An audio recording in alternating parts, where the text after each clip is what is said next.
Hola! Today is a beautiful day kay Hanuman. Ito nga mong parcel from Temo. Sa ito yung unbox ni kay Ernest ato. Why not?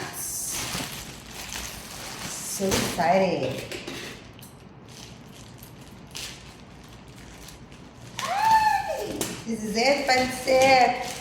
This is very nice. Tadam! Holders of flower.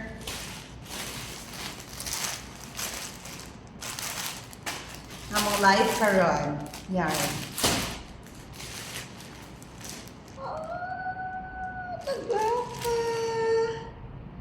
Very nice.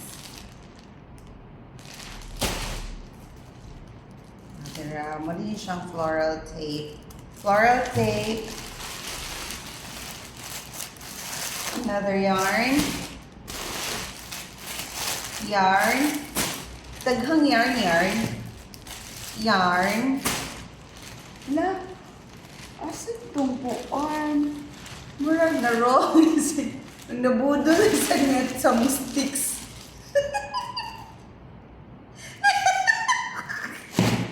Wala na sa binawasag instruction. Kung may nalagi siya. Magmakasad ni. So, kagamihan, oy, biyan lang ng tubi. Na-stress ako kaupalit na na. Okay, di may tsura.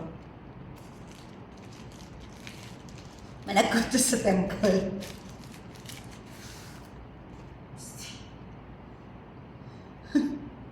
Shushushushu.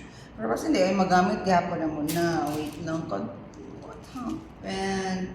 Wala gining dili magbasa sa description, magpataka raw order. Ay, kanimo cute ni siya. Pang leaves. Wala ko nalipay. Aning kani. Nalipay ko sa yarn, pero magwa ko nalipay sa sticks. Pero sige na lang. What to do? Shred! Ang mga lavender record mo din. Mga lavender.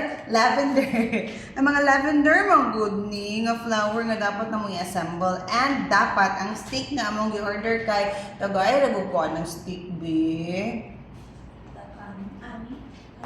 Na-stress ko gamay. Happy ganina sa kong unboxing na karon kay dapat ani magud siya like this kay para ma-assemble na namo ang lavender. Karon, saan man naman yun paglalang? Help! Sige, ikat man ako na akong unboxing kay Murag. 80% happy, 20% sad. Bye!